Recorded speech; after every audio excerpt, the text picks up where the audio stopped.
ایک گھر مدینے کا ایسا بھی آپ نے دیکھا جہاں رات کو عورت اپنے بچوں کو تھپک کر سلاتی تھی اور ہانڈی میں کچھ جل رہا ہوتا تھا، آگ لگی ہے، ہانڈی میں پکنے کی آواز آتی، حضرت عمر دیکھ رہے تھے، آواز سن رہے تھے، بچوں کو ماں کہہ رہے سو جاؤ سو جاؤ، بچے کہہ رہے ماں تو روزانہ یہی بول کے سلاتی ہے، 2 دن سے پک رہا ہے، کب پکتا ہے، ہم رات کو بھوکے سو جاتے ہیں۔ حضرت عمر دستک دیتے ہیں، اس گھر والی سے پوچھتے ہیں کیا معاملہ؟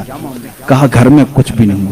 پھر یہ ہانڈی میں کیا ہے؟ کہا پانی اور پتھر رکھی ہوں بچوں کو بہلانے کے لیے کہ اسی آس میں سو جائیں گے۔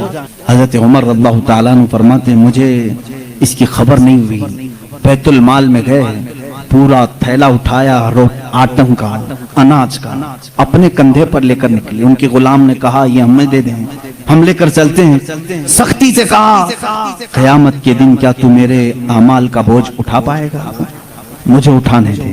لے کر کے آئے، نقاب باندھے ہوئے تھے اپنے چہرے پر۔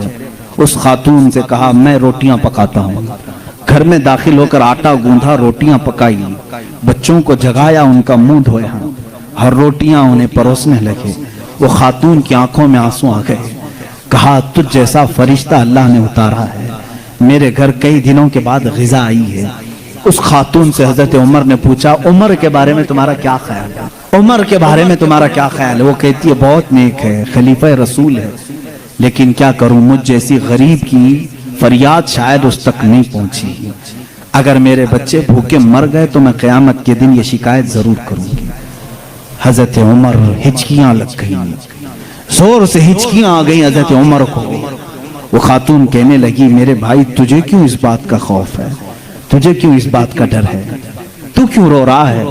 حضرت عمر جن کی آنکھیں لال ہو چکی تھی، غم کی وجہ سے بدن پہ کپ کپی تھی، نقاب ہٹایا، اس خاتون کو کہا عمر ابن خطاب میں ہی ہوں۔